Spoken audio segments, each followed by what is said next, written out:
अवगत करने के लिए मैं वैद्य प्रणव भाई दलवाड़ी से विनती करूंगा कि सर का हमें संपूर्ण परिचय करवाएं।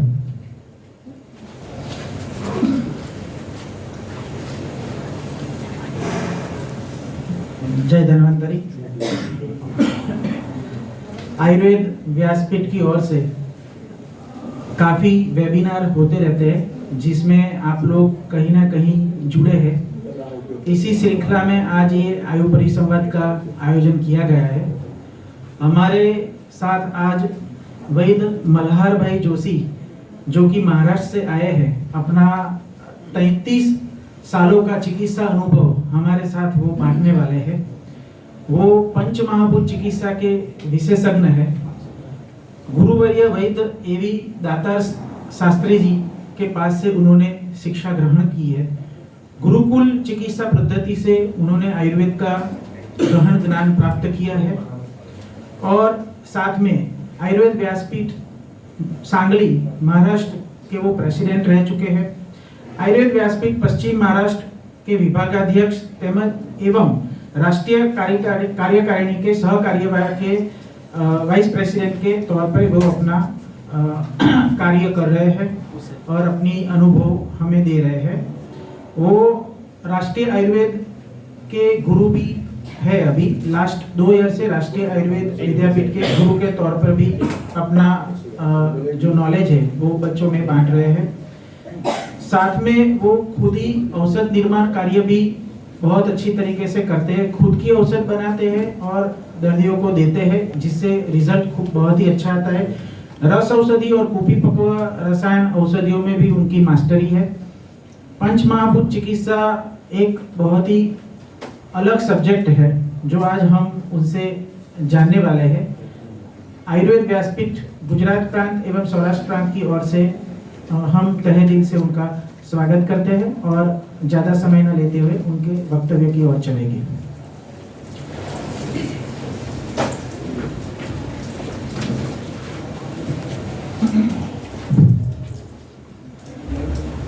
लाइट्स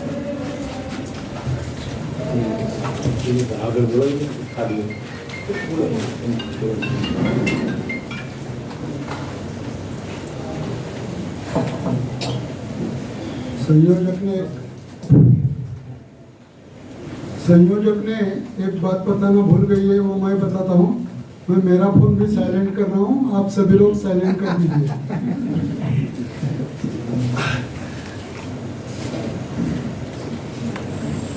सबसे पहले स्टेप धन्वंतरी।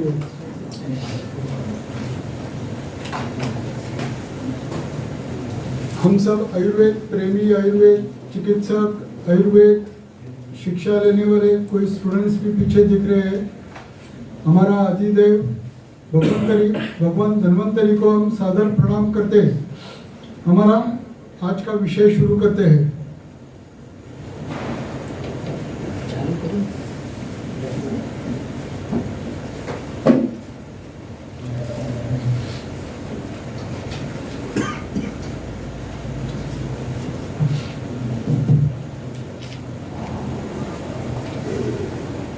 अभी जो सामने स्लाइड आ गई है उसमें दिखाई दी है वो मेरे गुरु है कैलाशवासी आवा दातार शास्त्री।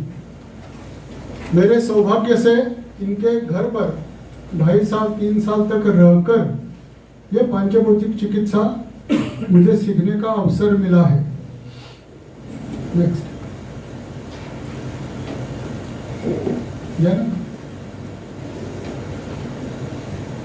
ये मेरे कॉन्टैक्ट नंबर है। चलो आगे बस। आज का मुझे जो विषय दिया है वो आपके सामने है, बेसिक कंसेप्ट। वैसे तो पांचभौतिक चिकित्सा के बारे में धीरे धीरे पूरे महाराष्ट्र भर, भारत भर भी अभी प्रचार अच्छी तरह से हो रहा है। हमारे बहुत सारे गुरु बंधु जिनको हम बोलते हैं वो पूरे भारत भर फैले हुए हैं और उनका सभी जगह पर ये पांचभौतिक चिकित्सा का प्रचार प्रसार भी चालू है। उसी के चलते आज का ये मुझे जैसे समझ में आ गया है वैसा पांचभौतिक विचार आपके सामने रखने का प्रयास मैं करने वाला हूँ। इसकी कुछ स्पेशलाइजेशंस है कि ये अभी 10-12 ऐसी स्पेशल चीज़ें मैं आपके सामने रखूँगा। इसके लिए बहुत सारा लिटरेचर भी उपलब्ध है। ये बातें आपने एक बार ध्यान में ले ली तो आपका पंचभौतिक चिकित्सा के बारे में जो भी एक कोई बहुत बड़ा गौड़ बंगाल वगैरह ऐसी जो संकल्पना रहती है वो चली जाएगी और पंचभौतिक चिकित्सा सीखने में आपको बहुत आसानी रहेगी। सबसे पहली बात, मैं गुजरात में आया हूँ लेकिन फिर भी ये पूरे होश और आवाज में मैं बोल रहा हूँ, हम पंचभौतिक चिकित्सा 0 बैलेंस से शुरू कर सकते हैं। समय कितना मुझे मिलने वाला है उसके हिसाब से इसके बारे में मैं विस्तृत ब्यौरा दे सकता हूँ, लेकिन सिर्फ आप ये बात सोच लो कि 0 बैलेंस यानी क्या होता है। 1-2 उदाहरण देकर मैं आगे चलता हूँ। जहाँ पर भी हमें बैठने को जगह मिल गई, मैंने तो मेरा प्रैक्टिस घर में शुरू किया था, ओपीडी के लिए जगह भी नहीं मिली थी। जहाँ बैठा था वहीं पेशेंट धीरे धीरे आना शुरू किया। पहले 4 साल मुझे बाहर मेरा बोर्ड लगाने की भी जरूरत नहीं पड़ी, फिर भी पेशेंट आते थे। बारिश से भीगकर कोई पेशेंट सामने आ गया तो पंचभौतिक चिकित्सक इतना ही सोचता है, अभी यहाँ जल महाभूत की अतिवृद्धि हो गई है और इसको प्रतिशाय हुआ है, ज्वर आया हुआ है, तो हमें क्या करना है, इसके शरीर में बढ़ा हुआ तात्कालिक जल महाभूत का प्रभाव कम करना है। तो घर में शुंठी तो होती है, शुंठी उसको दे दी, एक बार देने के बजाय दिन में 4 बार लेने को दे दी, उसका प्रतिशय कम हो गया। शुंठी के लिए आपको ज़्यादा से ज़्यादा 50 पैसे लगेंगे। 0 से 50 पैसों तक ही मैं आगे बढ़ रहा हूँ, लेकिन आपके लिए बहुत असरदार रिजल्ट्स मिलने वाली चिकित्सा हो सकती है। इतने बेसिक कंसेप्ट से हम चिकित्सा प्रारंभ कर सकते हैं, इसीलिए 0 बैलेंस ऐसा बोला गया है। पंचभौतिक चिकित्सा का और एक महत्व ऐसा है, जो हम स्थूल स्वरूप में त्रिदोष पद्धति में जैसा जैसा हमें सिखाया जाता है हमारे 5.5 साल में, उसी के थोड़ा सा सूक्ष्म, ये स्थूल दिखाई देने वाला, थोड़े से उसके सूक्ष्म तरफ उसका जो सूक्ष्म बिंदु प्रमाण होता है उसी की ओर ले जाने वाली ये पंचभौतिक चिकित्सा है।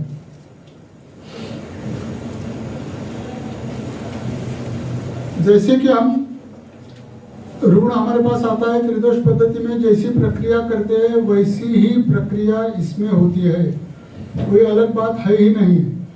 सबसे पहले मैं और एक बार बताना चाहता हूं कि यह पंचभौतिक चिकित्सा कोई अलग चिकित्सा है नहीं। जो ग्रंथों में दिया गया है उसमें से थोड़ा सा सूक्ष्मीकरण करके, थोड़ा सा आसान करके दातार शास्त्री ने हमारे सामने रखी हुई एक चिकित्सा पद्धति है।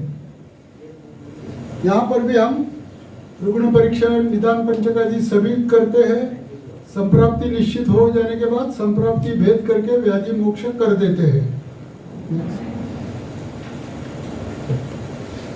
यहाँ सब लोग जहाँ हम लेक्चर देने के लिए जाते हैं तो सबसे पहला सवाल होता है, आप कौन है?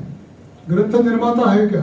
ग्रंथों ने त्रिदोष पद्धति दी है तो आप ये अलग सी कौन सी चिकित्सा सामने लाए हैं? तो दातार शास्त्री ने इसका बहुत आसान उत्तर दिया है। 2 पिक्चर आपके सामने आ जाएंगे। ये सब जानते हैं, महाभारत युद्ध में जब अर्जुन ने गलित गात्र होकर सभी अपने आयुध नीचे रखे तो उस वक्त श्री कृष्ण उनको गीता सुनाते हैं और अर्जुन फिर से खड़ा हो जाता है। वैसे ही आगे ज्ञानेश्वर, ये महाराष्ट्र के संत है लेकिन बहुत सारे अभी यहाँ के लोग भी जानते होंगे, वो गीता जो श्री कृष्ण भगवान जी ने अर्जुन को बताई, वो हमारी समाज के बहुत बाहर है। बहुत सारे संस्कृत का ज्ञान रखने वाले ही उसको समझ सकते हैं, लेकिन महाराष्ट्र में ये जो ज्ञानेश्वर महाराज हो गए, उन्होंने ज्ञानेश्वरी के रूप में हमारे सामने वही गीता प्राकृत भाषा में सामने रखी। वैसी ही चेष्टा कैलाशवासी दातार शास्त्री ने की है। जो हमारे बृहत्त्रयी लघुत्रयी सब ग्रंथ है, उनमें से जो कठिन कठिन, अभी तो बहुत सारे स्टूडेंट वो भी पढ़ रहे हैं, उसका भी ज्ञान ले रहे हैं, वो मुखोद्गत कर रहे हैं, लेकिन मैं जब शिक्षा ले रहा था तब इतनी अच्छी तरह से ग्रंथ समझाने वाले वैद्य भी नहीं थे। तो हमें ज्ञानेश्वरी जैसा वही ज्ञान मराठी में जो भी उपलब्ध पुस्तक बुक्स थे उनमें से हमने लिया है, और ज़्यादातर दातार शास्त्री ने हमें सिखाया है, वैसा प्रैक्टिस करने का प्रयास किया है। आगे मराठी में दातार शास्त्री ऐसे कहते थे, ये मेरे से हो गया है, ये मैंने नहीं किया है, ये मदची स्तव जाहल है, ये मेरे ओर से दूसरे किसी ने किया है, ये जो पंचभौतिक चिकित्सा का निर्माण है, लेकिन मैंने नहीं किया है। इतने वो लीन थे और वो पूरा श्रेय किसी और को देते थे, यानी भगवान धन्वंतरी को देते थे। सबसे महत्वपूर्ण बात ये पंचभौतिक चिकित्सा में है गुरु शिष्य परंपरा। ये पंचभौतिक चिकित्सा में है ऐसे मैं बोल रहा हूँ, लेकिन हमारा ज्ञान हमें सबको पता है गुरु शिष्य परंपरा से ही आगे आया है। हमारे आयुर्वेद का इतिहास तो आप सब लोग जानते हैं, जैसे जैसे जैसे आगे आया, बहुत सारे पीढ़ियों के बाद ग्रंथों का निर्माण हुआ है। उसके पहले सभी मुखोद्गत ही करते थे, गुरु से शिष्य को, शिष्य को उनके शिष्यों को, ऐसा ही करते करते ज्ञान आया है। वैसे ही ये पंचभौतिक चिकित्सा का ज्ञान हमारे पास जो भी स्टूडेंट्स आते हैं उनको हम खुद देते हैं। उसके ऊपर बुक्स बहुत सारी है, लेकिन वो बुक्स पढ़ने से बहुत सारे लोगों को कंफ्यूजन ही रहता है। लेकिन जैसे जैसे हम एक एक चीज़ उनको हमारे रुग्णों के ऊपर दिखाई देती है, ये बताते हैं और दिखाते हैं, तो वो बात उनके मन में झट से आ जाती है और वो सीख जाते हैं। ये एक अच्छा उदाहरण है गुरु शिष्य परंपरा का, इसलिए सबके सामने रखा है। मटके बनाने वाला जो मराठी में जिसको कुंभार बोलते हैं, वो ऐसे दूर, अभी आज की जो शिक्षण पद्धति है, ये आप गूगल पे सर्च करो, ये उस ग्रंथ में है, ये उस बुक में है, ऐसे दूर खड़े रहने वाले शिक्षकों के बजाय हमारे जो गुरु शिष्य परंपरा से जो गुरु थे, वो अपने लड़के का, अपने शिष्यों का हाथ में लेकर उसको घट कैसे बनाते हैं, ये बातें सिखाते थे। इसीलिए एक अच्छा सा पिक्चर मुझे मिला, वो आपके सामने रखा है। इसके बारे में मुझे अभी ज़्यादा बोलने की जरूरत नहीं है, सबको पता है। और उसके नीचे जो दिया है वो पंच महाभूतों का विश्लेषण आपके सामने दिया गया है। ये पृथ्वी में आग, तेज, वायु, आकाश के कुछ पिक्चर्स। सर्व समावेशक आकाश है, इसके बारे में बहुत सारी चर्चा हो सकती है, आगे चलते हैं।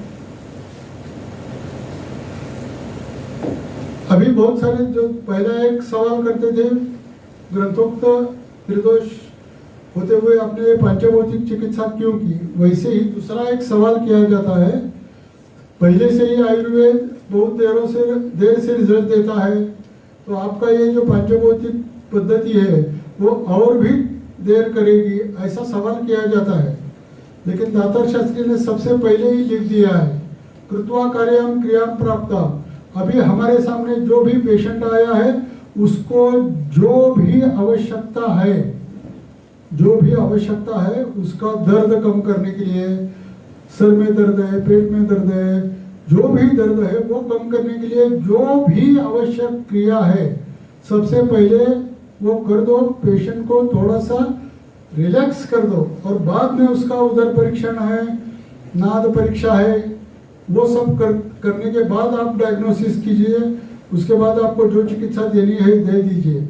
सबसे पहले उसको थोड़ा सा रिलैक्स करने के लिए ग्रंथों में जो आदेश दिया गया है वही दातार शास्त्री ने हमें सिखाया है। आपको जो विशेषता है करके मैंने बोली है वो आपके सामने एक एक करके मैं रखता हूँ। निसर्ग और शरीर एक है, ये पंचभौतिक चिकित्सा का सबसे बड़ा विषय है, सबसे बड़ा एक विचार है। हमारा ये जो शरीर है वो पांचभौतिक पद्धति पंचमहाभूतों से ही बन गया है, यह हमें मालूम है। पूरा निसर्ग वो भी पंचमहाभूतों से ही बनाया है, ये भी आपको मालूम है। ये पंचभौतिक चिकित्सा का निदान पद्धति का मूल सूत्र है। निदान पद्धति यानी हमारे सामने जो भी पेशेंट आया है उसको क्या हुआ है ये ढूंढने का जो हम प्रयास करते हैं, वो ढूंढने का एक आसान तरीका है।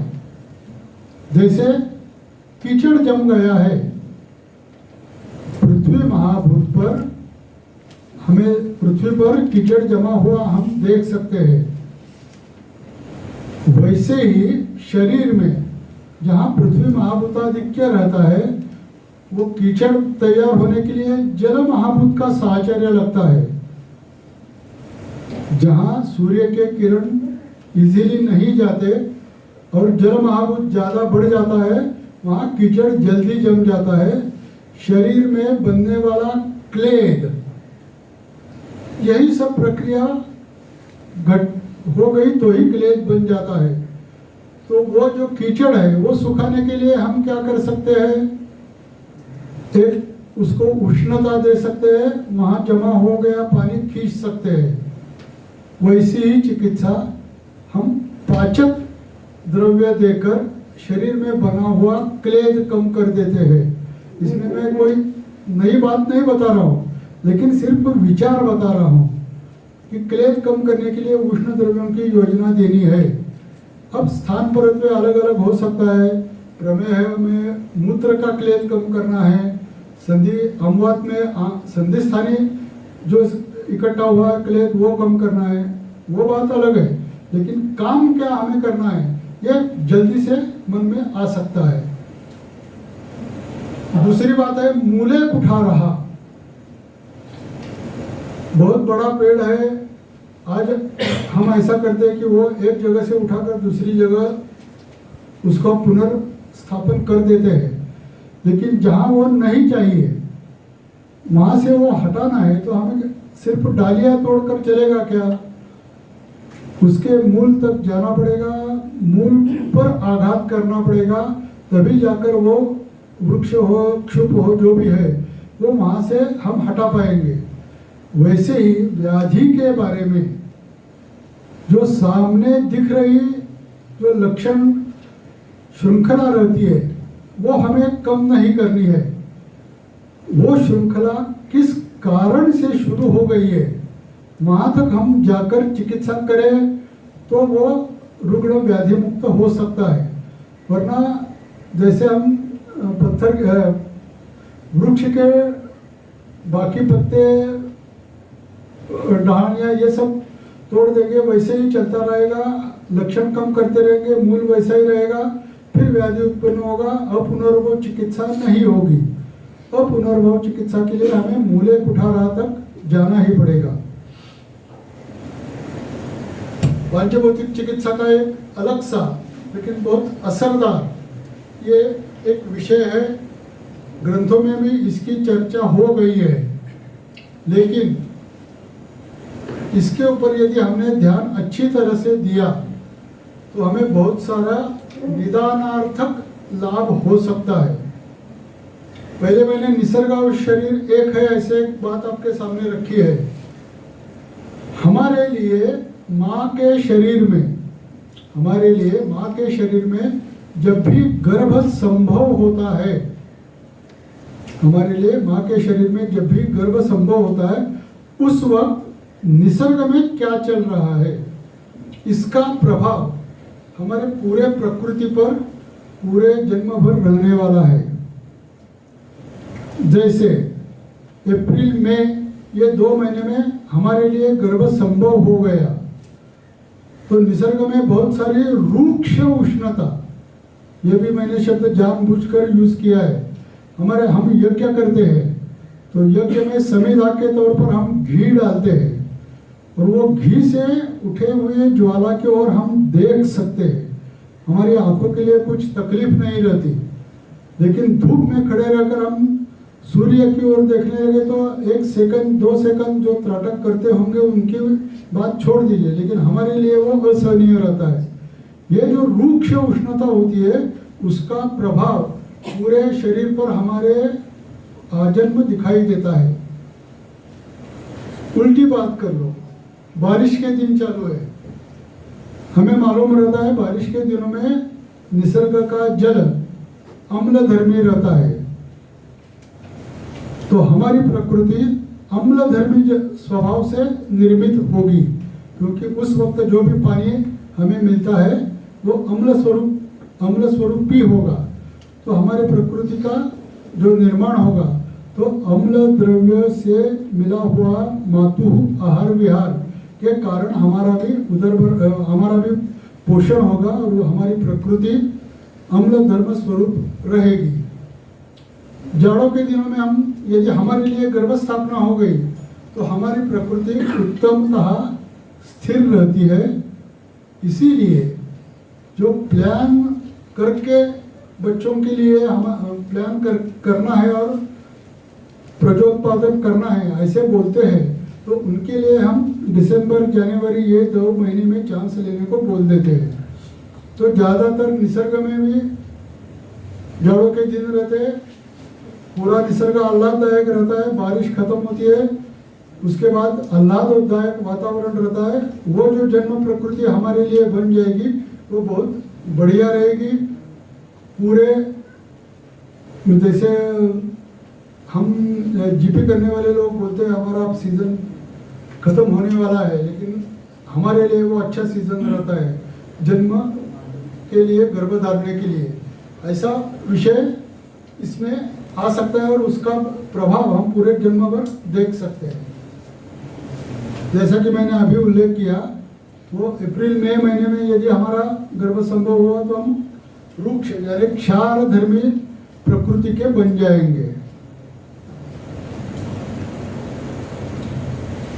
ये बड़ा सा विषय पंचभौतिक चिकित्सा में हम लेते हैं।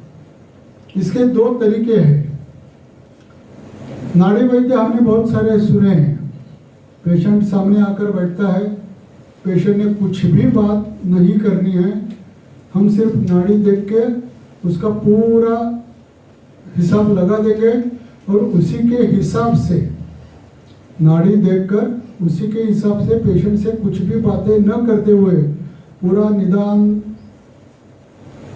संप्राप्ति पूरी बातें मन में लेकर उसकी चिकित्सा करेंगे।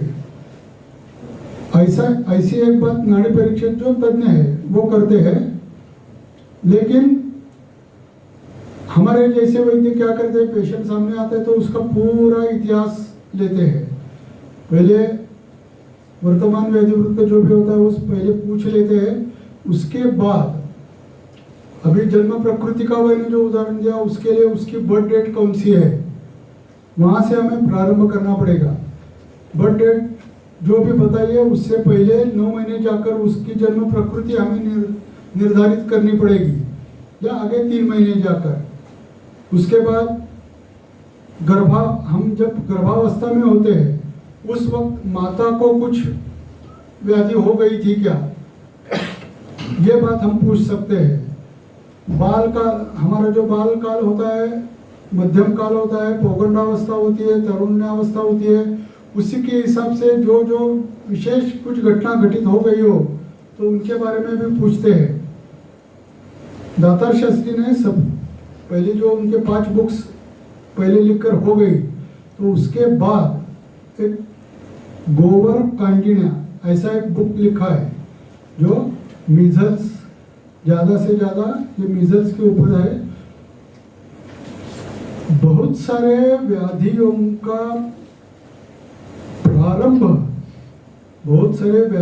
प्रारंभ इस काल में, जहां हमें मिजल्स, मम्स ऐसे व्याधि होते हैं, बहुत सारे दिन 8-10 दिन टेम्परेचर रहता है, पूरे बदन पर फुंसियाँ आ जाती है। वो कम करने के लिए यदि एलोपैथिक चिकित्सा हमने करवा ली है, जैसे जॉन्डिस के लिए भी, कामला के लिए भी हम एलोपैथी चिकित्सा से हम ठीक हो गए, तो लेकिन उसका भी जब तक हम अच्छी तरह से विरेचन नहीं देते तब तक शरीर में रहता है। थोड़ी ये प्रैक्टिकल बातें मैं अभी बता रहा हूँ, ज़्यादातर थ्योरी में मैं नहीं जाऊँगा।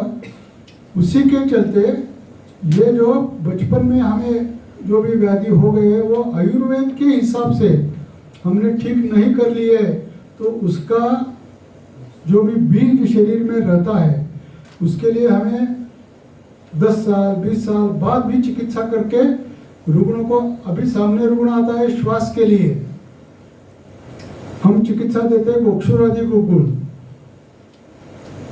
सभी के मन में आ जाएगा गोक्षुरादि गुगुल दे दिया और श्वास, और मेरे स्टूडेंट देखते हैं तीसरे चौथे हफ्ते से उसका श्वास बंद होने लगता है।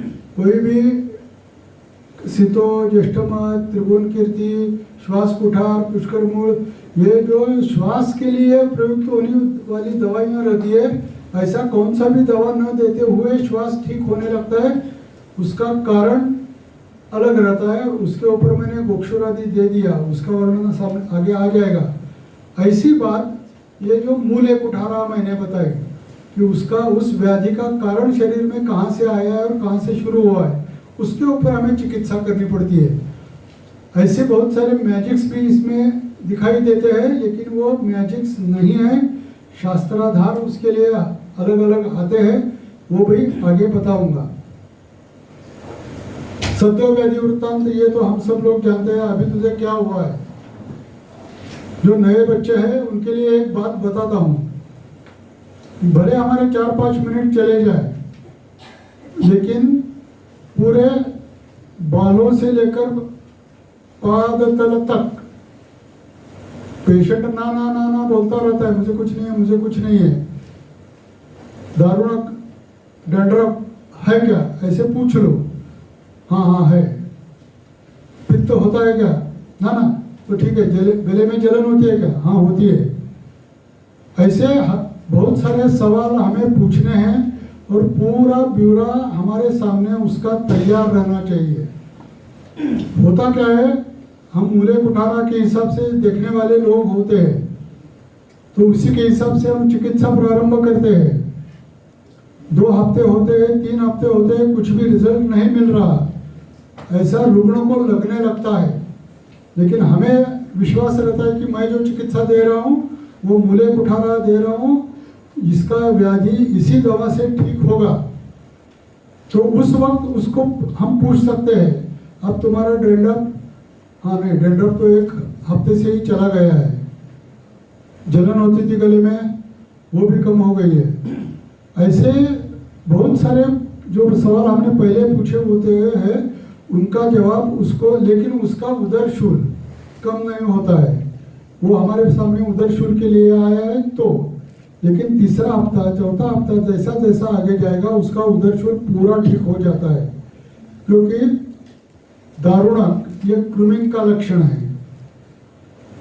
दारुणक कृमिंग का लक्षण है। हम कृमिंग की चिकित्सा करते रहते हैं। सबसे पहले दारुणक चला जाता है, वो सूक्ष्म लक्षण है, वो चला जाता है, लेकिन उदर शुल्क कृमि की वजह से है, ये हमें पता चल गया है। उसको यदि 20 साल का लड़का हो और उसको हमने बोल दिया अरे तुम्हारे पेट में जंत है, कृमि है, तो हमारे ऊपर ही हंसने लगेगा, अरे कृमि तो बचपन में होते हैं, लेकिन ठीक है डेंड्रफ है ना तो कृमि है, तो कृमि की चिकित्सा देते रहो। 4-5वें हफ्ते में वो उसका उदर कम होएगा। उस वक्त उसको ध्यान देने को बोल दो, लैट्रिन साफ होते समय जरा देखकर मुझे बताओ, तो अगले हफ्ते आकर आता है मेरे गुदस्थान पर कंडू हो गई, ये चौथे हफ्ते के बाद वो बोल देता है। यानी हमारी चिकित्सा हमने जो तय की है वो सही थी, उसके पेट में कृमि की उत्पत्ति हो गई थी और उसकी ही चिकित्सा हम करते रहे उसका पूरा शरीर ठीक होते गया। चौथे हफ्ते में कृमि दर्शन भी हो गया, कृमि की उपस्थिति का भी सबूत हमें मिल जाता है। इतना सूक्ष्म निरीक्षण हम कर सकते हैं और ये सूक्ष्म जो बातें हैं वो मैं आपके सामने रख रहा हूं। एक सवाल मैं आपसे पूछता हूं। अब मेरे सामने, मैं सवाल शांति से पूछ रहा हूं, अब मेरे सामने आप में से कितने लोग बैठे हैं? मेरे सामने बैठे हैं वो हाथ ऊपर कर दीजिए। ठीक है, ठीक है, ठीक है, ठीक है, ठीक है। आपके मन में आपके आज के ओपीडी की पेशेंट की एक भी विचार नहीं है? मैं आपसे पूछ रहा हूँ। हाँ, आज नहीं है, विषय अलग है, ये ठीक है, लेकिन हम घर से बाहर निकलते वक्त बुद्धि घर में रख कर नहीं बाहर जाते। अब मैं भी यहाँ, मेरे को समय दिया गया है 3:15 बजे सर खत्म करना है, वो भी मेरे मन में चल रहा है। मेरी बात चल रही है बुद्धिंद्रिय के बारे में। हमारी बुद्धि बहुत जगह एक जगह दिखाई देती है, बहुत सारी जगह काम करती रहती है। इसका परिणाम हमारे शरीर पर होता ही रहता है। इसमें भी अलग अलग बातें हो सकती है। मार्केट में सब्जी बेचने वाली, उसकी बुद्धि की मर्यादा एक जैसी तय होती है। उसके सामने जो 8-10 सब्जियां रहती है उनके बारे में ही वो सोचती है। थोड़ा सा उससे आगे कोई एक चाय की टपरी हो या ऐसा छोटा सा दुकान हो, उसके दुकान में 50 आइटम हो, आदमी वही रहेगा, लेकिन उसकी बुद्धि का विचार करने का आयाम बढ़ जाएगा। कोई डॉक्टर होगा, कोई एडवोकेट होगा, उन दोनों के विचार में भी फर्क आता है। जो एडवोकेट होता है उसको केस लड़ना मालूम होता है, वो हार जीत का कभी भी विचार नहीं करता। मेरे क्लाइंट को जो भी हुआ है उसका बारे में मैं लड़ूंगा, लेकिन हार जीत मैं नहीं सोचता। लेकिन डॉक्टर को क्या करना है? हार जीत के बारे में भी सोचना है। उसके जो भी कंप्लेंट्स है वो तो ठीक करने हैं, फिर मूले उठाना करके उसके पूरा व्याधि का निराकरण भी करना है। ये डॉक्टर की बुद्धि अलग रहती है। अभी ट्रैवल करते वक्त टीसी आ गया, उसका विचार ही अलग रहता है। आज एक ट्रेन चेक हो गई, मेरा काम खत्म, मैं घर पर मन से गया। ऐसे हर एक की बुद्धि भी अलग होती है। तो व्याधि कौन सा भी है, लेकिन यदि कोई प्रोफेसर है, प्रोफेसर की बुद्धि तो बहुत सारी रहती है। एक ही विषय में 50 स्टूडेंट को बताना इतनी आसान बात नहीं रहती। हर एक के मन में कुछ ना कुछ तो अलग सवाल आ सकते हैं। वैसे ही कोई बड़ा व्यापारी हो, ट्रेडिंग वाले, सुबह किसी का आज नाम ले लिया, उसके बारे में तो बहुत सारी विचारधारा चलती रहती है। कहाँ हमें लॉस होगा, कहाँ हम प्रॉफिट में आ जाएंगे, कौन से, ये सब जो बातें होती रहती है उसका असर हमारे शरीर पर होता रहता है। और हर एक व्यक्ति के लिए हमें उसका भी विचार हमें करना पड़ता है। आगे अध्वशोष, ये भी ग्रंथोक्त दिया गया हुआ ये विषय है। जो व्यक्ति बहुत ज़्यादा प्रवास करते हैं उनके लिए होने वाला एक लाक्षणिक व्याधि है। लाक्षणिक व्याधि मैं बोल रहा हूँ, ये यदि हमारे समझ में आ गया तो हम उसको पूछ सकते हैं, आपका प्रवास बहुत सारा हो चुका है, आपके लिए रुक्षण ज़्यादा हो गए हैं, आपके लिए मैं ये चिकित्सा कर सकता हूँ, ऐसे बोलने के लिए। लेकिन इसका निदान करने की एक अलग सी पद्धति है, वो मैंने आज के लेक्चर में ली है, इसलिए इसका उल्लेख किया। बाल रोग चिकित्सा, पंचभौतिक चिकित्सा का एक अलग सा विषय है। मैंने अभी जो ये लाल कलर में बीच में लिखे हुए एक एक जो चैप्टर है वो पूरे 2-2 घंटे के लेक्चर के चैप्टर है। निसर्ग और शरीर एक है, अध्वशोष है, बाल रोग, अभी ये जो बाल रोग चिकित्सा सामने रखी है वो भी हम बहुत बढ़िया और बहुत कम दवाइयों में अच्छी तरह से कर सकते हैं। ऐसा एक बाल रोग का, उसके ऊपर भी एक पंचभौतिक बुक प्रकाशित हो चुका है। ये जो मैंने मीजल्स और स्मॉल पॉक्स के बारे में अभी उल्लेख किया, इसके बारे में भी एक अलग बुक प्रकाशित हो चुका है, रुद्रोग। सबसे पहले हमारे मन में रुद्रोग बोल दिया तो वो पेशेंट हमारा है ही नहीं, ये बात आ जाती है। आईसीयू में डायरेक्ट एडमिट कर दो। रुद्र शूल और रुद्र विकार, इसमें बहुत सारा अंतर है, ये हम सब जानते हैं। रुद्र शूल के बहुत सारे कारण भी होते हैं, ये भी हम जानते हैं, लेकिन हर एक रुद्र शूल हार्ट अटैक लाने वाला नहीं होता, ये भी हम जानते हैं, लेकिन उसके ऊपर कुछ नहीं करते। दुर्भाग्यवश मैं बोल रहा हूँ, रुद्र शूल की चिकित्सा रचना दृष्टिया विकृति हो गई तो ठीक है, लेकिन क्रियात्मक रुद्रोग जहाँ होते हैं वो सब हम ही ठीक कर सकते हैं। डॉक्टर लोगों के पास या मेडिसिन वाले लोगों के पास उसके लिए रेमेडीज नहीं है। मैं पूरे होश आवाज में बोल रहा हूँ, जो मेडिसिन देकर ठीक होने वाले व्याधि है वो हम ही अच्छी तरह से ठीक कर सकते हैं। मैं पहले ही बोला, रचना दृष्टि, वाल्व का कोई प्रॉब्लम हो गया, ब्लॉकेजेस हो गए, या रचनात्मक विकृति के लिए हम उनकी मदद ले सकते हैं, लेकिन क्रियात्मक विकृति के लिए उनकी जरूरत ही नहीं पड़ती। इतना मैं आपके सामने बोल सकता हूँ, इसका सभी का वर्णन इसमें आ सकता है। पिछली बार की दैनंदिनी हमने इसी विषय पर तैयार की है, एकल द्रव्य चिकित्सा। जैसे कि अभी मैंने बारिश में भीगने के बाद शुद्धि का प्रयोग बोला, वेरिकोज वेन्स है, उसके लिए निसर्ग में क्या समांतर हमें दिखाई देता है, बटा जटा, उसका तेल बनाकर हम वेरिकोज वेन्स को लगाना शुरू कर दिए। जैसे करेंगे वैसे उसका जो बड़ा हुआ आकार रहता है वो कम होता है, दर्द कम होता है, सुसह्य हो जाते हैं। उसके लिए कोई भी लेसर सर्जरी वगैरह करने की जरूरत नहीं पड़ती। पेशेंट बोल देता है मेरा दर्द कम हो गया, सूजन कम हो गई, मैं कुछ नहीं करूँगा। वो बटा जटा यानी ऊपर से नीचे आने वाली वेन्स है, वो सब हम जानते हैं रचना दृष्टिया।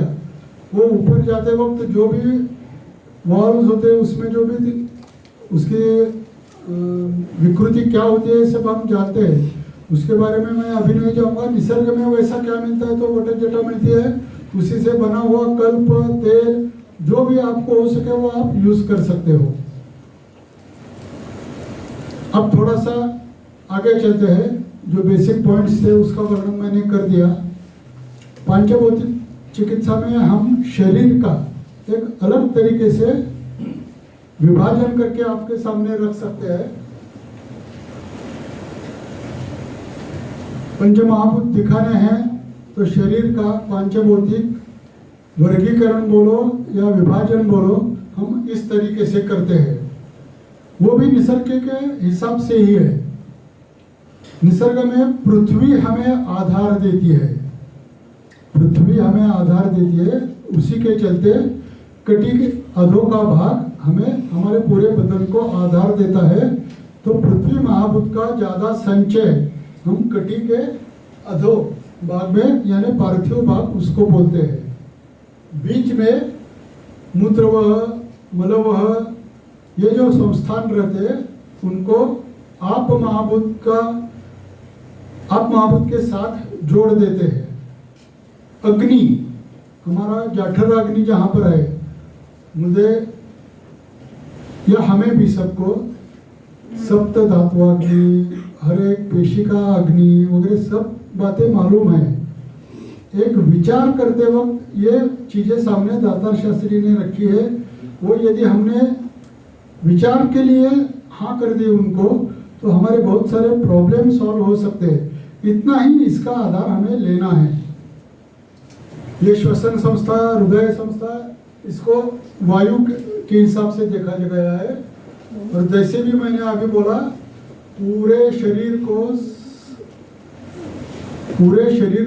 या पूरे शरीर का संचालन का जो पृथ्वी आप तेज वायु को जैसे आकाश समावेशित करता है, तो पूरे शरीर में घटने वाली हर एक घटने का नियंत्रण जहाँ से होता है, या यदि आप एनाटॉमी में देख ले तो यहाँ जो अस्थि है उसमें बहुत सारे छोटे छोटे पॉकेट्स रहते हैं, साइनस जिसको हम बोलते हैं, उसमें भी हवा ज़्यादा भरी होती है, आघात डायरेक्टली ब्रेन तक न जाए। इसके लिए ऐसा जो रचना दृष्टिया दिखाई देता है, उनसे आकाश महाभूत का विचार दातार शास्त्री ने रखा है। यह एक सबसे अहम बात पंचभौतिक चिकित्सा में रहती है। अभी प्रज्ञा मैम ने भी मुझे बोला, मुझे बहुत सारी दवाइयाँ आपसे लेनी है, मैं देने वाला नहीं हूँ, क्योंकि यह सूत्र बहुत महत्वपूर्ण है। हमारी दवा हम खुद बना ले, और हर एक को सुवर्णकल्प ही बनाने हैं, सिंदूर ही बनाने हैं, ऐसी बात होती नहीं है। आपने पिछले साल की एकल द्रव्य चिकित्सा वाली दैनंदिनी पढ़ ली तो आपके समझ में आ जाएगा, मार्केट में जो भी आज अवेलेबल है, जीरो बैलेंस जैसा मैंने बोला वैसे हम अच्छी तरीके से चिकित्सा कर सकते हैं। एक पद्मकाष्ठ नाम का एक द्रव्य के बारे में मैं आगे बोलने वाला हूँ। उसका प्रयोग पूरे नखशिकांत में करता हूँ। अभी यहाँ पंचभौतिक पढ़े हुए बहुत सारे वैद्य भी हैं मेरे सामने, उनको तो वो सिर्फ मालूम है गर्भाशय के लिए, दंतोद्भव के लिए, और एक दो चार शब्द उनको मालूम होंगे, लेकिन मैं बोलता हूँ नखशिकांत कर सकता हूँ, और इसका उल्लेख ग्रंथों में दिया गया है, मैं मेरे बुद्धि से नहीं कर रहा हूँ। पद्मकाष्ठ का हमने श्लोक पढ़ लिया, उत्तम त्वचा रोगग्न है वो, गर्भ संस्थापकम परम, ऐसे उसको नाम दिया गया है। यानी हमारे सामने एक तुलसी आ गई, तो तुलसी के निघंटु में दिए गए हुए जो भी प्रयोग है, जो भी लाभ है, वो हम अलग अलग तरीके से अलग अलग व्याधियों में अलग अलग रुग्णों के ऊपर कर सकते हैं, और वहाँ वो रिजल्ट हमें मिलता है। ये मैंने प्रयोग करने के बाद आपके सामने बात रखी है। इसीलिए एकल द्रव्य चिकित्सा और जो भी हमने खुद ने बनाई है, अभी सुबह मेरे साथ कृणाल से गाड़ी से मुझे लेकर आ रहा था, तो वो नेत्र चिकित्सा में अच्छी प्रगति करना चाहता है। मैंने पहला सवाल किया, तो त्रिफला यूज करते हो क्या? उसने बोल दिया त्रिफला निशी घृत मधु के साथ मैं देता ही हूँ। मैंने बोला कहाँ से लाते हो? दुकान से लाता है। दुकान में जो त्रिफला मिलता है उसमें कौन सा हरड़ा रहता है? रंगारी हरड़ा रहता है, सुरवारी हरड़ा रहता है, या बावड़ा हरड़ा रहता है? मुझे क्या पता, बराबर है ना? तो हम यदि सुरवारी हरड़ा लाकर त्रिफला बना देंगे तो रेटाइनल डिस्प्लेसमेंट, इतने बड़े व्याधि में भी हम रिजल्ट्स ले सकते हैं उसी त्रिफला से। ये बात मेरा लैपटॉप पास नहीं है, मैं आपको दिखा सकता हूँ। 72 साल के 75 साल के रुग्णों में सिर्फ त्रिफला देता हूँ, रिजल्ट्स मिल जाते हैं 3-4 महीने तक। कुछ भी सामने नहीं दिखाई देते हुए पेशेंट को 3-4 महीने के बाद दिखाई देना प्रारंभ होता है। 6 महीने के बाद यहाँ कोई व्यक्ति बैठा है दिखाई देता है, 1 साल के बाद चेहरा भी दिखाई देने लगता है। ऐसे रिजल्ट्स यदि दवाइयाँ हमने बनाई तो हमें मिल सकते हैं। उसके लिए सबके घर में जो भी औजार या आयुध या यंत्र मिक्सर सबके घर में है, उसी में हम सब दवाइयाँ बना सकते हैं। ये बात ध्यान में लो। और ये पंचभौतिक चिकित्सा का एक विशेष भाग है, विशेष अंग है। पंचभौतिक चिकित्सा पहले जब दातार शास्त्री ने बताई तो वो उसको जाता क्या कहते हैं, खरल नहीं घंटी, हाँ, उसमें बनाने के लिए बोला है। मेरे हाथ आपने पास में देखे तो समझ में आ जाएगा। मैंने घंटी बहुत सारी घुमाई है, लेकिन पहले 4-5 साल घुमाई। जैसे पेशेंट बढ़ गए तो मैंने भी पल्वलाइजर ले लिया, लेकिन आपके घर में मिक्सर तो रहता है। आप शुंठी अखंड मार्केट से लाओ, छोटे छोटे टुकड़े कर दो, मिक्सर पर घुमा दो, जो चूर्ण बनेगा उसकी मात्रा इतनी सी रहेगी। आधा चम्मच मेरा एक भी चूर्ण मैं नहीं देता। ज़्यादा से ज़्यादा मूंगफली का दाना जितना होता है उतना अभिपत्ति कर, ताली सादी, सीतोफला भी उससे थोड़ा ही रहता है, उससे कम ही रहता है। इतनी कम मात्रा में हम दवा भी दे सकते हैं, क्योंकि दवाइयाँ हमने खुद बनाई होती है। उसी के कारण औषधि वीर्यवान तथा शुद्ध स्वरूप में हमें मिलती है और मात्रा भी कम रहती है। आज एलोपैथी के बारे में दिन में 4 बार गोलियां ले लो, 10 बार गोलियां ले लो, 18 गोलियां लेते रहो। खाना मत खाया तो भी चलेगा, लेकिन दवाइयां मत छोड़ो।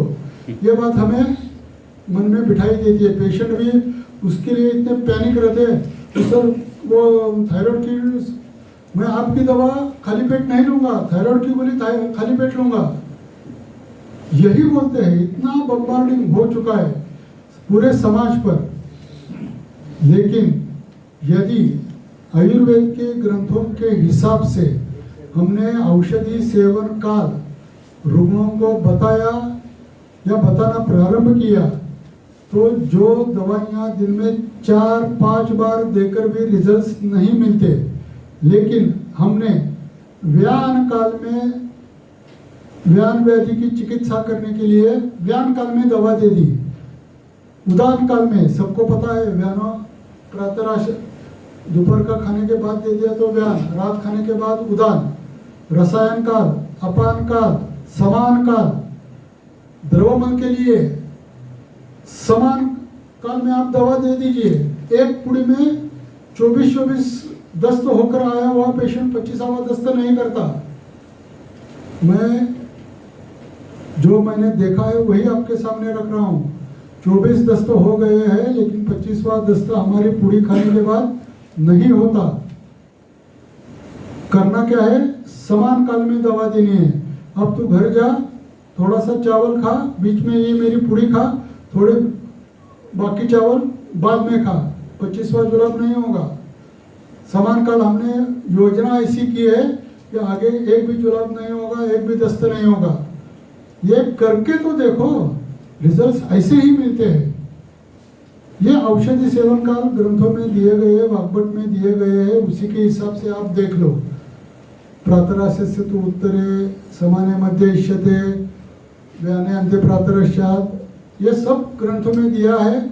उसी के चलते ही ये पांचभौतिक चिकित्सा में प्रयोग उसका किया जाता है और उसके हिसाब से रिजल्ट्स भी हमें मिल जाते हैं। आगे ये थोड़ा कंट्रोवर्शियल है, मेरे सामने बहुत सारे शिक्षक लोग बैठे हैं, वो बोलेंगे आप चरक सुश्रुत वाग्भट पढ़ने को ही नहीं बोल रहे। ऐसी बात नहीं है। शैक्षणिक कालावधि जो भी है उसमें जितने हो सके वो संहिता का अध्ययन, आज हमने सोचा है फर्स्ट ईयर से कौन सी संहिता का अध्ययन स्टूडेंट को देना है। आज सुबह हमारी जो बैठक हुई उसमें हमने तय किया है सेकंड ईयर वाले स्टूडेंट को क्या सिखाना है, कौन से ग्रंथ सिखाने हैं, ये सब।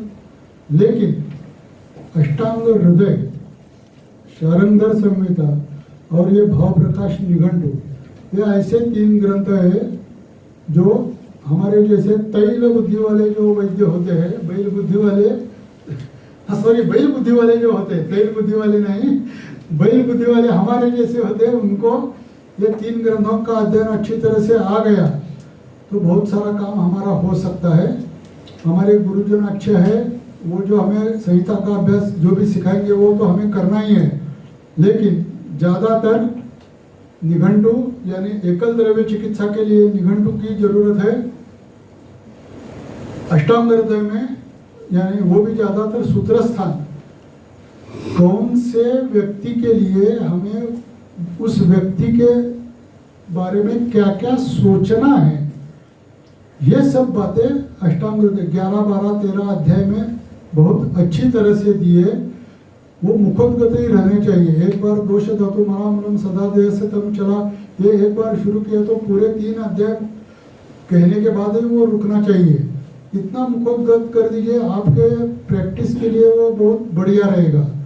उससे आगे आपके समय के हिसाब से सभी बृहत्त्रयी लघुत्रयी आदि ग्रंथों का जितना हो सके वो अध्ययन आपके लिए अच्छा ही रहेगा, लेकिन कम से कम इतना तो अध्ययन बहुत बढ़िया चाहिए।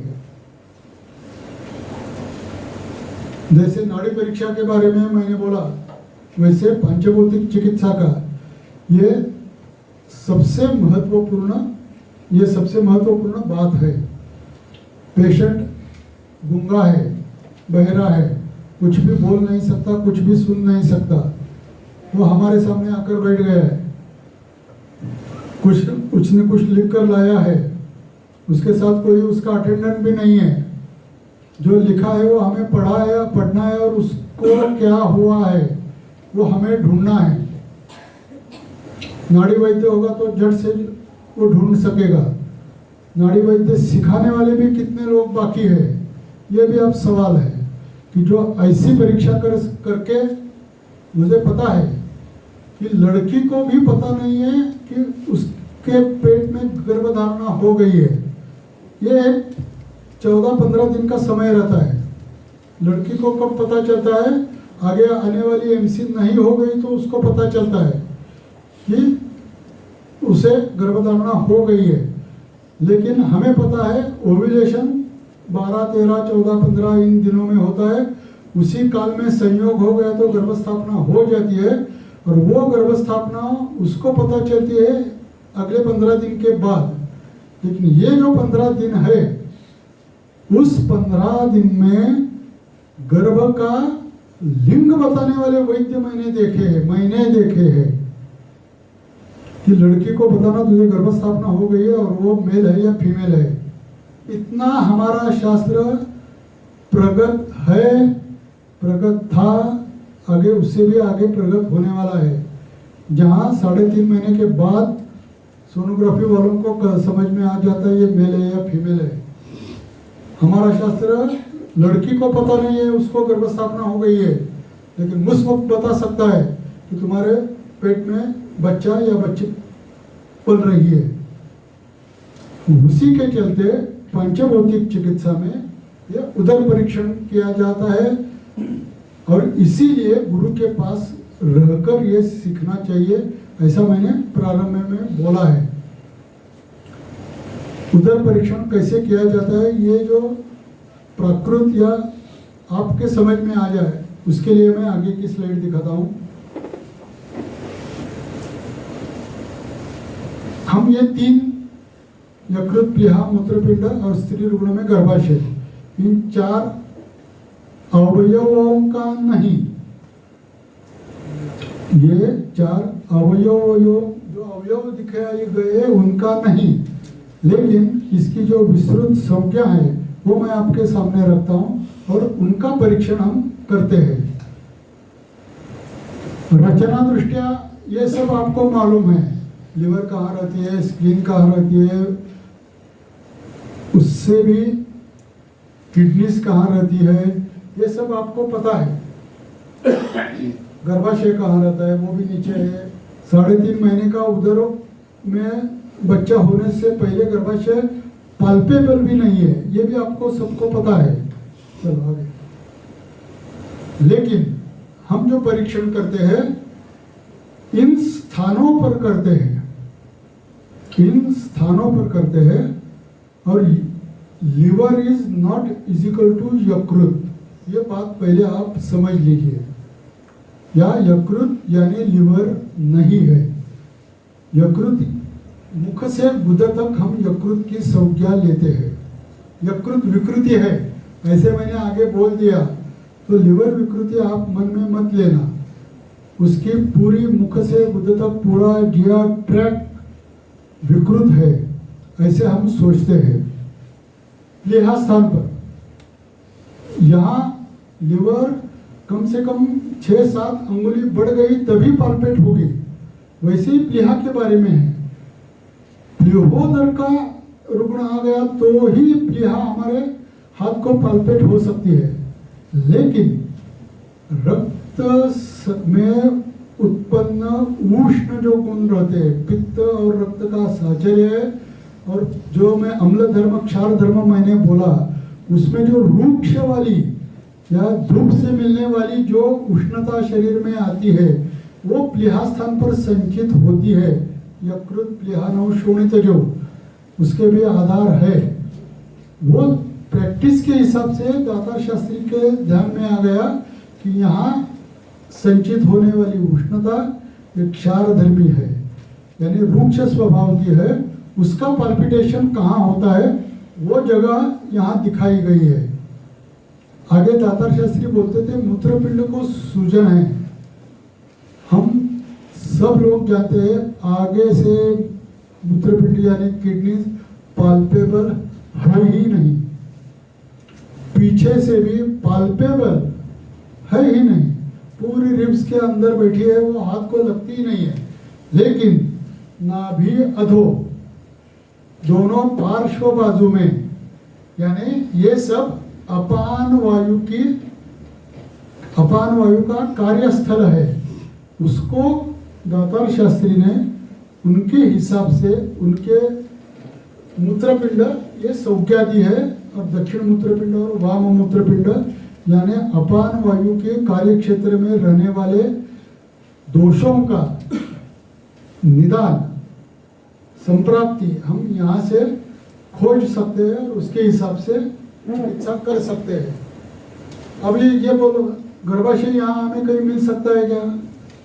पाल्पेबल ही 3.5 महीने का गर्भ हो जाने तक पाल्पेबल ही नहीं है। लेकिन ये स्थान जो अपना अपेंडिक्स का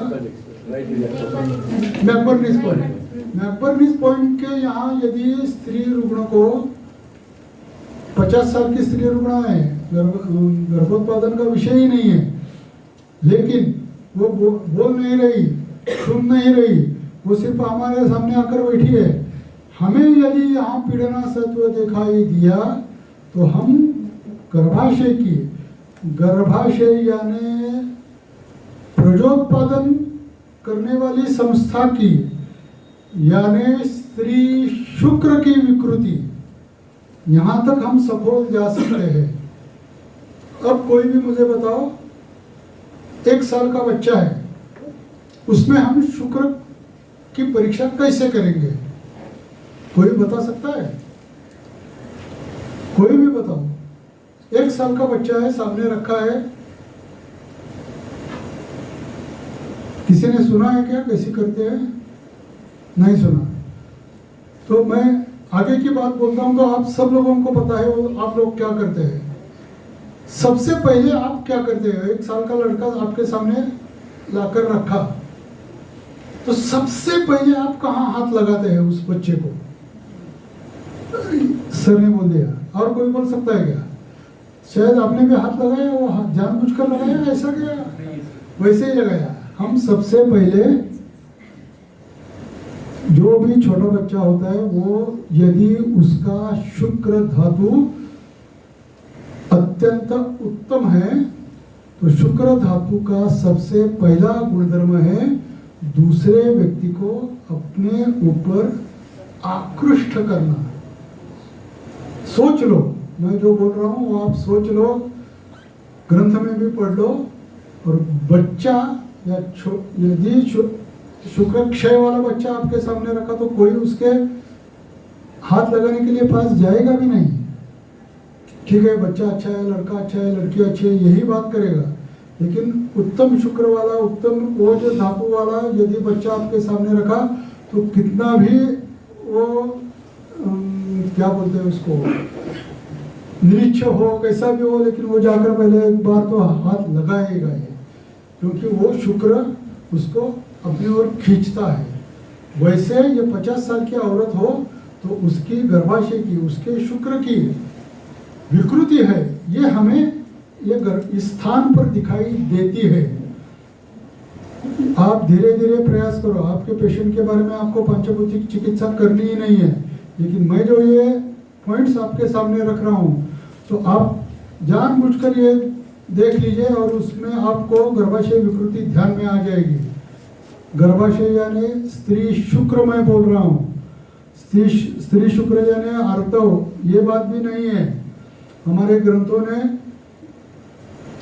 मस्तिष्क के लिए भी 3-3 जगह बताई है, हृदय को भी मस्तिष्क बताया है, ब्रेन को भी मस्तिष्क बताया है।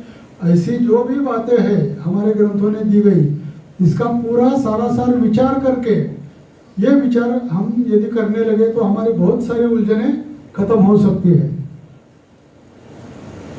अभी जैसे बोला यकृत, प्लीहान और शोणित जो यानी रक्त, रस, रक्त की जो भी विकृति है वो हमें यकृत स्थान पे यानी जो अभी दिखाई दिया, राइट, जो भी हमारी फसलियां रहती है उनके नीचे वो वेदना दिखाई देती है।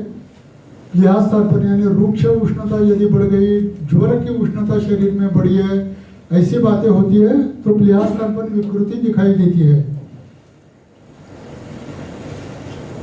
ये बात सब छोड़ दो, सर आपने जो भी बताया हमें समझ में नहीं आ गया, लेकिन अब जो मैं बता रहा हूं वो ग्रंथों में दिया गया हुआ ही सब है। यकृत विकृति, मैंने जैसे बोला उदर परीक्षण ये पंचभौतिक चिकित्सा का परमोच्च बिंदु है। जो भी व्याधि का निदान होगा वो यकृत, प्लीहा, मूत्रपिंड, पिंड और गर्भाशय के ऊपर ही होगा।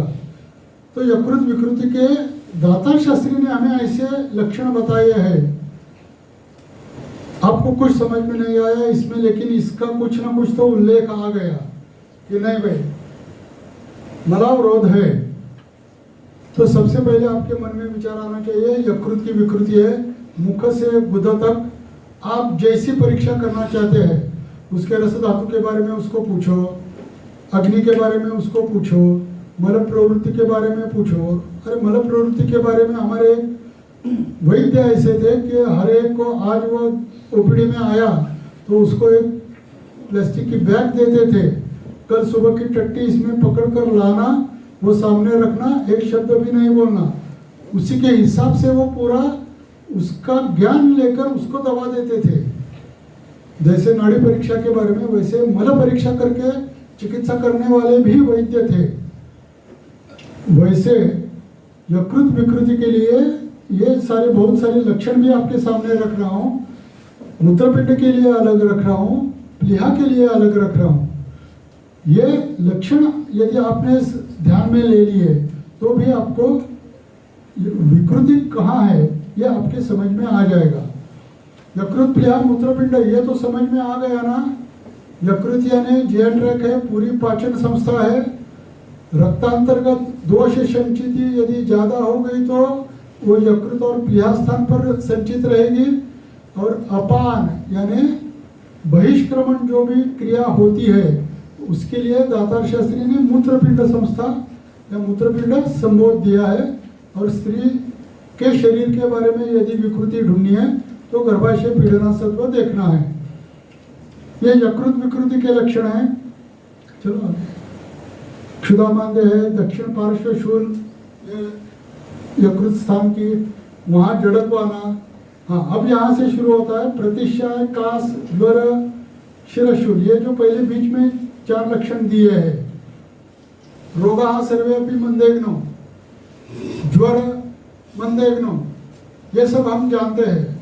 वैसे ही यदि ज्वर की चिकित्सा हमें करनी है, बीच बीच में 8-10 दिन के बाद, 15 दिन के बाद ज्वर आता है, तो उसकी चिकित्सा करते हुए समय हमने पहले उसका जीआई ट्रैक्ट ठीक करना है।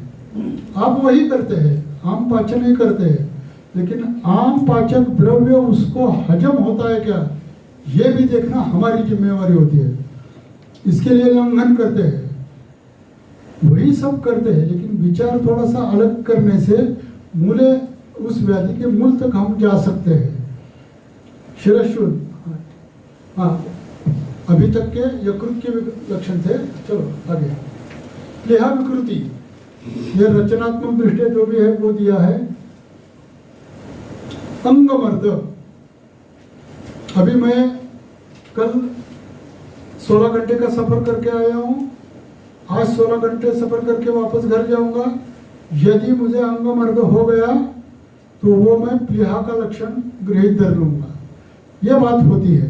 तो यकृत के बारे में नहीं, इतना ट्रैवल हो गया है, अधोशोष का लक्षण है, प्लीहा का लक्षण है, ऐसे रक्तांतर्गत खाना पीना उल्टा पुल्टा हो गया है, रक्त में थोड़ी उष्णता बढ़ गई है, ज्वर आ गया है, अंगमर्द हो गया है, उसके लिए प्लीहा की चिकित्सा करनी है। ऐसी बात ध्यान में लेनी है। आगे अनिच्छा, अस्वाद, ज्वर दोनों तरफ आता है, यकृत में भी आता है, प्लीहा पर भी आता है और मूत्रपिंड में भी आता है। उसका विश्लेषण समय रहा तो करूंगा। आटोप, रुधिरशूल, गुल्म, प्लीहा वृद्धि। अब ये बहुत बड़ी लिस्ट है। मूत्रपिंड विकृति सर से पांव तक, ऐसे मैंने जो बोला है उसमें आने वाले सभी लक्षण एक बार आप ध्यान में ले लो। मैंने जैसे बोला, श्वास में मैं गोक्षुरादि गूगल देता हूँ, रिजल्ट श्वास पर मिलते हैं। वो कैसी बात होती है वो इसमें बोला जाएगा। रुक जाएंगे, 3:15 बजे रुक जाना है ना, 2 मिनट बस। दूसरी बात हो रही है, वो उठा तो मुझे टेंशन आ गया ना। दूसरी बात हो रही है। मैं पहले ले रहा। मूत्रपिंड विकृति यानी अपान वायु कार्य क्षेत्र विकृति, ये बात ध्यान में ले लो। अधो उदर शूल, नाभि अधो आसमंद में शूल है, वहाँ स्पर्शना सत्व है, पीड़ना सत्व है, काठिन्य भी आ सकता है। आगे उरुशूल, ये बहुत अलग, उरुस्तंभ हमें मालूम है, वैसे ही उरुशूल में मल मूत्र विसर्जन प्रक्रिया में विकृति होती है। यदि वो आपने ठीक कर दिया तो उसका उरुशूल भी चला जाता है। त्वग्गल, पित्त, शीत पित्त, पीठिका, अम्ल पित्त, वृषणशूल। अम्ल पित्त मूत्रपिंड का व्याधि कैसा है, उसमें हम चिकित्सा जो बच्चे हैं वो भी बताएंगे, कुछ ना कुछ तो स्त्रवसन, अनुलोमन, विरेचन, यही चिकित्सा करनी है। तो अम्ल पित्त में अपान वायु की जो विकृति रहती है वो ठीक कर दो। अविपत्तिकर, ये आप सब लोग जानते होंगे, वो दे दिया तो अम्ल पित्त, ऊपर आने वाला पित्त नीचे से चला जाता है, रुग्ण व्याधि मुक्त हो जाता है। इसके बारे में 1-1 घंटे, अम्ल पित्त के बारे में 2-2 घंटे का लेक्चर देने वाले वैद्य भी है। इतना गहन विषय है। प्रारंभ अपान वायु की विकृति से कर लो, आपका काम दूसरे दिन हो जाएगा। विचार वो सब करना है, वो विचार गलत है ये बात नहीं है, लेकिन आसान तरीका ये हो सकता है। वृषणशूल, त्वग्गत, जैसे कि बोला मैंने, श्वास है, संधिशूल है, कास एक व्याधि ऐसा है जिसमें हम मूत्रपिंड की चिकित्सा कर सकते हैं। मलावरोध है, शिरो गौरव है। चलो आगे। शुदामांद्य, हस्त, पाद, नेत्र, दाह में 3 लक्षण यहाँ इकट्ठा करके लिए। पाद दाह हमें प्रमेय तक ले जा सकता है, पूर्व रूप में दिया गया है ना प्रमेय के। हस्तदाह भी त्वचा रोग के और हमें ले सकता है। नेत्र वाला तो नेत्र है, अग्नि स्वरूपी है, तो पूरे शरीर में बढ़ा हुआ पित्त भी दिखाई दे सकता है। मूत्राल्पता, मुखपाक, आरक्तता, मुखपाक में भी कुछ ना कुछ मल मूत्र विबंध हर चिकित्सा का हमने कर ली तो बहुत जल्दी रिजल्ट मिल जाते हैं। वाचा दोष, किसी को हम जो बोलते हैं चक्र के बारे में किसी को पता है? मूलाधार, स्वादिष्ठान आदि। नाभि में कौन सा चक्र रहता है? मणिपुर। नाभि उत्पत्ति कहाँ से, वाचा उत्पत्ति कहाँ से बोलिए? मराठी में एक कहावत है, बेंबीच्या देठापासून ओरडू नकोस। बेंबी यानी नाभि। नाभि वो छोटा बच्चा रहता है, इतना बड़ा चिल्लाता है कि उसकी माँ बोलती है, अरे तू नाभि के देठ यानी नाभि से इतना मत चिल्ला। हमारे नॉन मेडिको देहात में रहने वाली माँ को पता होता है कि वाचा वाणी उत्पत्ति नाभि के यहाँ से होती है। उसके लिए बहुत सारा संशोधन करना बाकी है, ऐसी बात है ही नहीं। देहात में रहने वाली हमारी एक ना समझ ना पढ़ी लिखी औरत भी ये बात कह सकती है, नाभि के यहाँ से मत चिल्ला। यानी मैडम आपने कौन सा चक्र बोला? मणिपुर चक्र की चिकित्सा हम कर सकते हैं और लड़के का वाचा दोष, लड़की का वाचा दोष ठीक कर सकते हैं।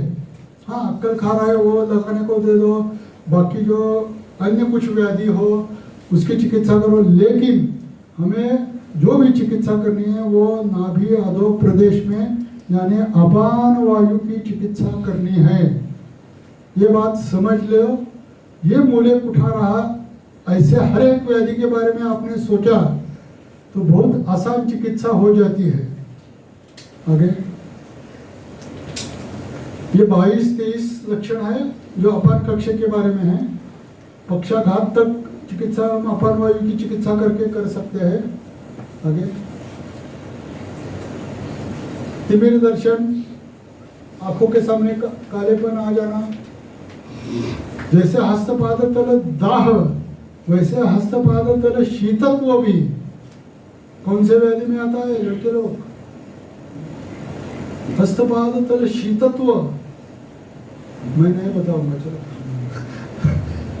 मल अल्प मुहुर्मुहु मलवटक मूत्राल्पता, मूत्र प्रवृत्ति बढ़ना हमारा प्रमेय का मूल सूत्र है। प्रकर्षण में हति, मैं डायबिटीज नहीं बोल रहा हूँ, प्रकर्षण में हति, ये जो लक्षण है उसके लिए भी हमें अपान वायु की चिकित्सा करनी पड़ती है। आगे फुफ्फुस शोथ, अभी कोरोना में हमने बहुत सारी चिकित्सा गोक्षुरादि गुग्गुल से की है। गोक्षुरादि गुग्गुल यानी मल मूत्र विबंध हर, मूत्र द्रव्य करके नहीं है, मल मूत्र दोनों का विबंध गोक्षुरादि गुग्गुल करता है। गुग्गुल की शुद्धि के लिए त्रिफला क्वाथ डाला जाता है तो मल शुद्धि भी करता है। गोखरू का क्वाथ में उसका पाचन होता है तो मूत्र शुद्धि भी करता है। और मल मूत्र दोनों का शोधन जैसे जैसे होता है तो फुफ्फुस शोथ, मैंने आपके समझ में आया इसीलिए शब्द लिखे हैं। ऐसे व्याधि में हम ठीक कर सकते हैं। स्त्री रुग्णों के बारे में भी 2-4 उल्लेख है। आगे अनपत्यता तक निदान और चिकित्सा हम अच्छी तरह से कर सकते हैं। स्तन्य दोष की चिकित्सा हम कर सकते हैं। आगे बहुत बड़ा गौड़ बंगाला है, जैसे थायराइड के बारे में बोला जाता है वैसे ही पीसीओडी के बारे में। अब तुझे पीसीओडी है, तुझे लड़का होगा ही नहीं, बच्चा होगा ही नहीं, तो ये सब पहले ये कर वो कर वो कर वो कर सब बताया जाता है। सॉरी मैडम के सामने मैं बैठकर ये बोल रहा हूँ, लेकिन बातें तो ऐसी ही चलती है, डॉक्टर लोग यही बताते हैं। आगे बुद्धि रुक जाते हैं क्या? और वहाँ से आए हुआ पूरा करो। नहीं आज नहीं, अभी बाद में जिग्नेश भाई नमस्कार। और एक साइड और एक और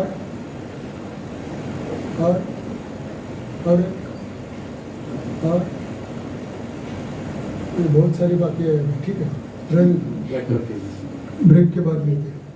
ठीक है, 5 मिनट ज़्यादा लिए है मैंने, लेकिन अभी भी ब्रेक के बाद थोड़ा सा बोलना है। जो भी सुनना चाहते हैं वो बैठेंगे।